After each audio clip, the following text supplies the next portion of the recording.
Magandang araw sa ating mga kababayan. Narito ang pinakahuling ulat sa magiging lagay ng panahon sa susunod na 24 na oras.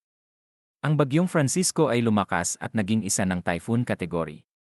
Huling namataan ang sentro nito sa layong mahigit 700 kilometro silangan ng Tuguegarao, Cagayan. Taglay ang lakas ng hangin aabot sa 140 kilometers kada oras malapit sa gitna at pagbugsong umaabot sa 170 kilometers kada oras.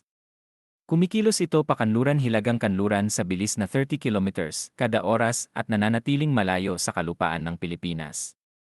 Ang throw o extension nito ang nagdudulot ng maulap na kalangitan at mas mataas na posibilidad ng kalat-kalat na pag-ulan, pagkulog at pagkidlat sa Bicol Region at ilang bahagi ng Eastern Visayas. Kasabay nito, pinalalakas din ng bagyo ang habagat o southwest monsoon na siyang dahilan ng patuloy na pag-ulan sa Palawan, western sections ng Visayas at malaking bahagi ng Mindanao. Batay sa pinakahuling forecast track, hindi inaasahang maglalandfall ang bagyong Francisco sa alinmang bahagi ng Pilipinas. Subalit kung bahagyang magbago ang direksyon nito patungong mas kanluran, posible itong dumaan malapit sa extreme northern Luzon. Inaasahang maaabot nito ang pinakamalakas na antas nito sa pagitan ng Lunes at Martes, bago unti-unting kumilos pahilaga pagsapit ng Miyerkules patungo sa direksyon ng southern Japan. Habang papalayo sa bansa, maaari rin itong humina at maging severe tropical storm.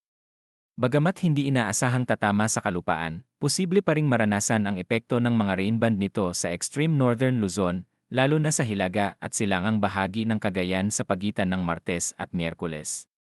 Maaaring magdulot ito ng pabugso-bugsong malalakas na hangin at paminsan-minsang malalakas na pag-ulan. Posible ring itaas ang wind signal number 1 sa northern at eastern Cagayan, kabilang ang Babuyan Islands at Batanes. Ito na rin ang pinakamataas na posibleng wind signal na maitataas kaugnay ng bagyo. Maaari itong magdulot ng kaunting pinsala, lalo na sa mga estrukturang gawa sa magaang materyales. Sa usapin ng pag-ulan, wala pang direktang ulang dala ang bagyong Francisco sa bansa sa ngayon. Gayunpaman, posible ang paminsan-minsang malalakas na pag-ulan sa western sections ng southern Luzon at Visayas, pati na rin sa ilang bahagi ng western Mindanao, dahil sa pinagsamang epekto ng bagyo at habagat.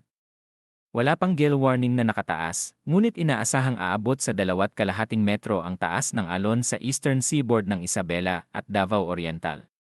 Simula Martes, maaaring maging katamtaman hanggang maalon ang karagatan sa northern at eastern seaboard ng northern Luzon habang lumalapit ang bagyong Francisco. Para sa lagay ng panahon, mananatiling mataas ang tsansa ng pag-ulan, pagkulog at pagkidlat sa Bicol Region dahil sa throw ng bagyong Francisco. Samantala, sa Metro Manila at malaking bahagi ng Luzon, ang mga pag-ulan ay inaasahang isolated at dulot ng localized thunderstorms. Patuloy namang makararanas ng maulan na panahon ang Palawan, Visayas, at Mindanao dahil sa pinalalakas na habagat at bagyo. Patuloy na minomonitor ng Pag-asa ang galaw at lakas ng bagyong Francisco at hinihikayat ang publiko na manatiling alerto sa mga susunod na weather updates.